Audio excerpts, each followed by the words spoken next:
Awal masuknya Islam di Jawa. Islam mulai masuk ke Jawa sekitar abad ke-13 hingga 15 melalui 1. Perdagangan. Perdagangan dari Gujarat, Arab, dan Persia. 2. Perkawinan antara pedagang muslim dan penduduk lokal. 3. Dakwah para ulama, terutama kelompok terkenal yaitu Wali Songo. Metode dakwahnya unik. 1. Menggunakan budaya lokal, yaitu wayang dan gamelan. 2. Tidak memaksa, tapi bertahan dan damai. 3. Menggabungkan unsur Islam dengan tradisi Jawa. Kerajaan Islam di Jawa. 1. Kesultanan Demak, kerajaan Islam pertama di Jawa. Didirikan oleh Raden Patah sekitar akhir abad ke-15. Berpusat di Demak, Jawa Tengah, menjadi pusat penyebaran Islam pertama di Jawa. Tokoh penting. Sultan Trenggana membawa Demak ke puncak kejayaan, menaklukkan wilayah seperti Banten dan Sunda Kelapa. Ciri khas, kuat dalam perdagangan dan maritim, berperan besar dalam menyebarkan Islam ke seluruh Jawa. Dalam kajian sejarah maritim, Jawa abad ke-16 Kesultanan Demak dipahami tidak hanya sebagai kekuatan militer, tetapi juga sebagai aktor hegemonik dalam jaringan perdagangan pesisir. Ekspansi pengaruh Demak kerap berlangsung melalui penguasaan pelabuhan strategis, pengendalian arus niaga, serta tekanan ekonomi terhadap kota-kota pesisir, sehingga perubahan kekuasaan dapat terjadi tanpa konspirasi militer terbuka. Fenomena ini menunjukkan bahwa perang ekonomi dan kontrol logistik merupakan instrumen politik yang signifikan dalam dinamika kekuasaan Islam awal di Nusantara. 2. Kesultanan Pajang. Didirikan oleh Jaka Tingkir, muncul setelah runtuhnya Demak, berpusat di daerah Pajang, sekitar Solo. Peran menjadi jembatan transisi dari Demak ke Mataram. Mulai muncul kekuatan baru dari pedalaman Jawa. 3. Kesultanan Mataram Islam. Didirikan oleh Penembahan Senopati mencapai kejayaan saat dipimpin oleh Sultan Agung.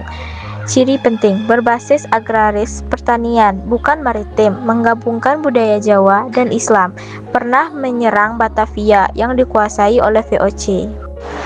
Dalam sejarah Kesultanan Mataram Islam abad ke-17, kekuasaan tidak hanya ditentukan oleh kekuatan militer, tetapi juga oleh legitimasi keagamaan. Raja memegang otoritas politik, sementara ulama membangun pengaruh melalui jaringan dakwah, pesantren, dan ketaatan sosial masyarakat. Ketegangan antara dua sumber otoritas ini seringkali tidak meledak menjadi perang terbuka, namun memengaruhi stabilitas politik, kebijakan, dan struktur kekuasaan Mataram secara mendalam. 4. Kesultanan Banten. Didirikan oleh Sultan Hasanuddin, putra Sunan Gunung Jati, terletak di ujung barat Pulau Jawa. Ciri khasnya, pusat perdagangan rempah-rempah internasional dan banyak hubungan dengan pedagang asing seperti Arab, Turki, dan Eropa. Masjid Agung Banten. Masjid Agung Banten adalah salah satu masjid tertua dan paling bersejarah di Indonesia. Masjid ini berada di wilayah Kesultanan Banten yang dulu merupakan kerajaan Islam terbesar di Pulau Jawa. Masjid ini dibangun sekitar tahun 1566 Masehi pada masa pemerintahan Sultan Maulana Hasanuddin, yaitu pendiri Kesultanan Banten.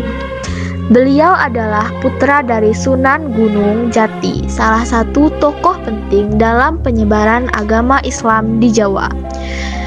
Tujuan pembangunan masjid ini sebagai pusat ibadah umat Islam, tempat dakwah, penyebaran agama, simbol kejayaan dan kekuatan Kesultanan Banten.